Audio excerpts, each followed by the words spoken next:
안녕하세요 여러분, 캐스퍼입니다. 오늘은 제가 캣톡으로 돌아왔어요. 그리고 세 번째 에피소드인 만큼 조금 가벼운 주제로 이야기를 해보려고 했는데 이게 가벼운 주제인지 아닌지는 모르겠어요. 이 채널에서 제가 예전에 영어로는 이 주제에 대해서 이야기를 해본 적이 있거든요. 근데 한국어로는 얘기를 해본 적이 없고 할까 말까 굉장히 고민을 많이 했던 주제이기도 해요. 그래서 좀 생각을 해보다가 그래도 캣톡이 솔직하게 나에 대해서 이야기를 해보려는 컨텐츠인 만큼 하는 게 의미가 있겠다 싶어서 이야기를 해보려고 합니다. 오늘의 주제는 강박증이에요. 강박증은 정신병일까요?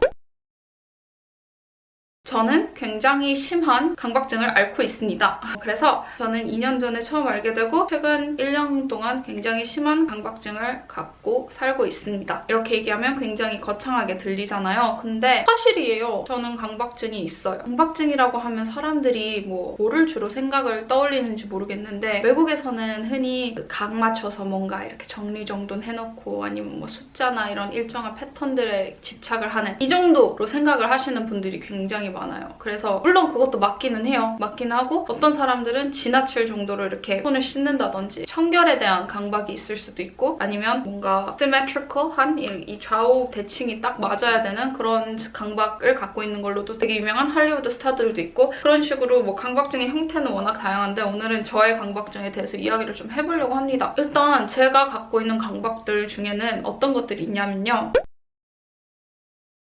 이런 피부나 살에 올라와 있는 조직들을 있잖아요. 이렇게 가시럼이라고 하나? 그것들을 못 봐요. 정말 조금도 올라와 있는 걸 못 봐서 다 어떻게든 뜯습니다. 뜯고 자르고 해가지고 이제 피가 나거나 이렇게 하면 입술도 마찬가지고 그 상태가 정말 너무 아플 때까지 해놓고 이렇게 밴드를 다 붙이고 항상 있어요. 이러는 경우도 있고 아니면 뭐 피부에 뭔가 난다든지 이런 식으로 했을 때 그거를 가만히 냅두지 못하고 이렇게 다 긁어야 된다든지 뭐 그게 뭐 강박이 할 수도 있지만 그 정도의 차이가 저는 이거를 그냥 집착과 강박으로 만드는 거라고 생각을 하거든요. 그래서 그런 것들이 굉장히 좀 불편한 것들 중 하나고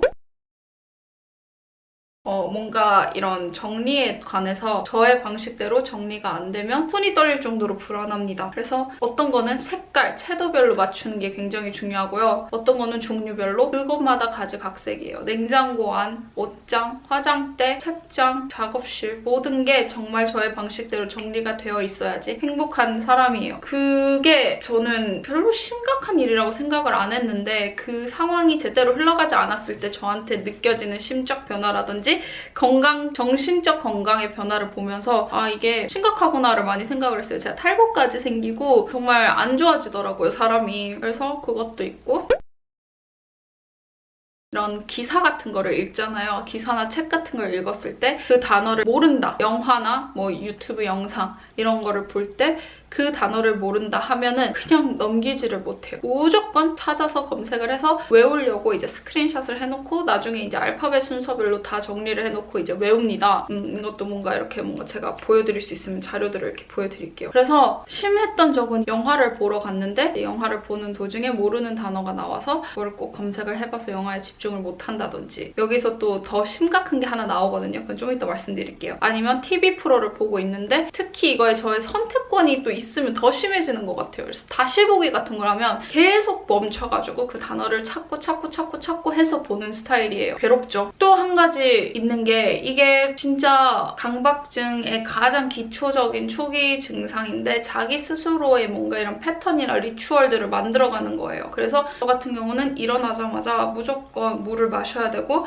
뭔가 일어나자마자 뭔가 이런 내가 꼭 해야 되는 그날의 행동들이 뭐 이런 거를 다시 한번 정리를 한다든지 빨래를 이런 식으로 접어놓는다든지 그거를 못하고 나간 날은 정말 불안하고요. 설명을 하기가 너무 애매한 것들이 많아요. 그런 패턴들에 있어서 예를 들면 분명히 고데기를 껐어요. 근데 그걸 기억을 하는데 나가서 운전을 한 20분 하고 난 상태에서 돌아가서 다시 확인을 한다든지 이게 맨날 이러진 않고요. 그날의 저의 심경이나 뭐 스트레스 정도에 따라서 변화가 있기는 합니다. 근데 정말 심할 때는 너무 막 주저앉아서 엉엉 운 적도 있고 아, 왜 이렇게까지 이러지 싶어서 근데 그 괴로움을 공감을 받을 수가 없는 거잖아요. 왜냐면 정말 안 그러면 되는 거 아니야? 로 치부하기 딱 좋은 거라고 저는 생각을 하거든요. 이런 것도 있어요. 제가 누가 말할 때 예를 들어서 누구랑 이렇게 대화를 하다가 그 사람이 한 말을 못 들었다고 치잖아요. 그러면 그 말을 무조건 기억을 해내라고 강요를 해요, 그 사람한테. 이것도 항상은 아니에요. 근데 그럴 때가 되게 많고 그럼 상대방은 나도 기억 안 나. 뭐 무슨 말 했는데 내가 이러면 이제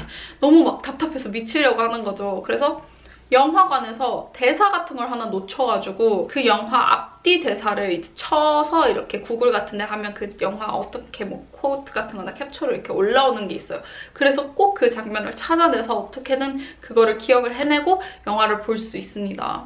저는 그거는 없어요. 이렇게 뭔가 손을 미친 듯이 씻어야 되고 손 씻는 걸 자주 하기는 하는데 그렇게 잦지는 않아요. 그렇게 뭔가 강박증의 증상 중에 손 씻는 걸 넣을 정도로는 아닌 것 같지만 근데 이런 다른 것들이 정말 저를 너무 괴롭혀요. 그래서 그게 현실적으로 제 뜻대로 이루어질 수 없는 상황들이 굉장히 많잖아요. 살면서는 일을 할 때든지 아니면 뭐 회사 생활을 한다든지 뭐 이런 촬영을 한다든지 모든 것들을 제가 원하는 방식대로 정리를 해놓고 나열을 해놓고 이럴 수가 없는 경우가 더 많은데 그럴 때마다 너무 힘드니까 진짜 그게 너무 슬퍼요, 저는. 그래서 제가 이 영상을 찍게 된 이유는 이거를 제가 엄마한테 이야기를 한 적이 있어요. 엄마랑 가족들한테 이야기를 한 적이 있는데 이게 무슨 정신병이냐. 나는 정말 너무 힘들어서 상담을 받아보고 싶을 정도였는데 이건 이겨낼 수 있는 거라고. 이거는 스스로 정신력으로 이겨낼 수 있는 거고 그렇게 심각한 게 아니다. 로 말씀을 하신 건데 전반적인 사회적 분위기가 정신병이라고 생각을 하면 굉장히 극지에 있고 안 좋고 어둡고 누군가 뭔가 묻어둬야 될 것만 같고 그런 식으로 바라보는 사회인 것 같아요. 지금 우리의 사회가 정신병이라는 것 자체가 단어만 들어도 어렵게 느껴지고 물론 훨씬 많이 변화하고 있는 것 같긴 한데 그래도 아직 많이 부족한 것 같습니다. 도움이 필요하고 의지하는 것만으로도 개선이 될 수 있는 상황들을 무시당하고 배척당해서 더 골게 두는 경우가 저는 없었으면 좋겠어요. 제가 배워서 남줄랩이라는 EBS 프로그램을 촬영을 했는데 이제 그때 고민 상담을 정신과 의사 선생님께 하는 그런 섹션이 있었어요. 거기서 제가 아주 간략히 저의 강박증에 대해서 이야기를 한 적이 있습니다. 근데 이제 그 강박증의 촬영이 진행이 되고 그 의사 선생님께서 저한테 정말 필요하면 도움을 받는 게 더 좋고 스스로에게도 삶의 질을 개선하는 방법이 될 수도 있다라고 말씀을 해주시고 저는 엄청 위로를 받았어요. 방법이 있구나. 아니 이게 내가 이상한 게 아니고 이런 경우도 있고 이렇게 하면 해결이 될 수도 있구나 라는 확신을 누가 저한테 준 게 처음이니까 너무너무 숨통이 트이는 느낌이었단 말이에요. 물론 요만한 심적 변화나 불안 증세로 약에 의존을 하고 치료를 받고 이렇게 하라는 게 아니에요. 절대 그것도 아니고 훨씬 natural high 같은 거 운동이라든지 가족들의 support, 친구들의 support 이런 것들로 자기의 심리를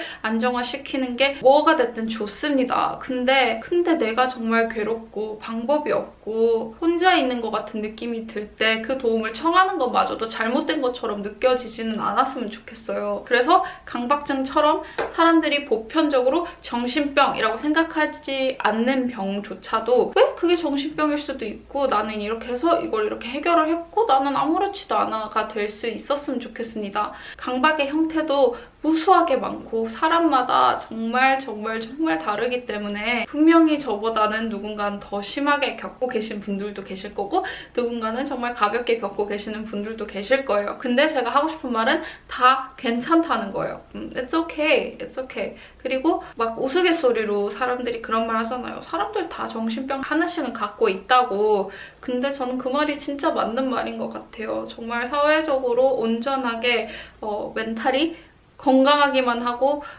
힘든 구석이 없는 사람이 정말 드물고 엄청 강해 보이는 사람도 위로받길 원하고 그 격려가 간절한 순간이 분명히 있거든요. 근데 그럴 때 밀어내지 않고 아무것도 아닌 것처럼 치부하지 않는 게 되게 중요할 것 같아요, 저는. 이게 강박증이 영어로는 OCD나 이제 다른 정신병으로 인해서 자기가 갖고 있는 불안이랑 염려 그런 증세들이 더 강해질 수도 있고 그렇게 링크를 해서 이제 뭔가 많이 엮어서 그렇게 많이 엮어서 표현들을 한단 말이에요. 근데 본인도 몰랐던 스스로의 증상들에 대해서 정의를 내리는데 도움이 되고 다독여 줄 수 있는 영상이 되었으면 좋겠어요. 이게 그냥 앉아서 저의 상태나 저에 대해서 그냥 고백한 타임이라고 생각을 해주시면 돼요. 아, 강박증 진짜 싫어요, 여러분. 진짜 싫어요. 저 진짜 너무 싫고 다 정리해놓은 거 다 꺼내서 다시 정리하고 순서 맞춰서 막 방향 맞춰서 정리하고 이럴 때 진짜 너무 현타 오거든요. 아, 내가 왜 이러고 있지? 아, 진짜 너무너무 싫은데 안 이러고 싶은데 막 이런 생각을 진짜 많이 하는데 뜻대로 안 되는데 어떡해요, 그쵸? 그치만 분명히 개선은 가능해요. 제가 몸소 느낀 부분들도 있고 시간이 지남에 따라서 저 스스로도 저 자신을 다루는 방법을 알아가는 법도 생깁니다. 그런 것들을 좀 더 건강하게 스스로 알아갈 수 있도록 여러분들도 제가 다 응원을 할게요. 오늘의 개톡은 여기까지이고요. 결론이 없네요. 강박증은 정신병. 결론이 딱히 없네요. 재밌게 영상 봐주셨으면 좋겠고 다음 개톡에서 만나 뵙도록 하겠습니다.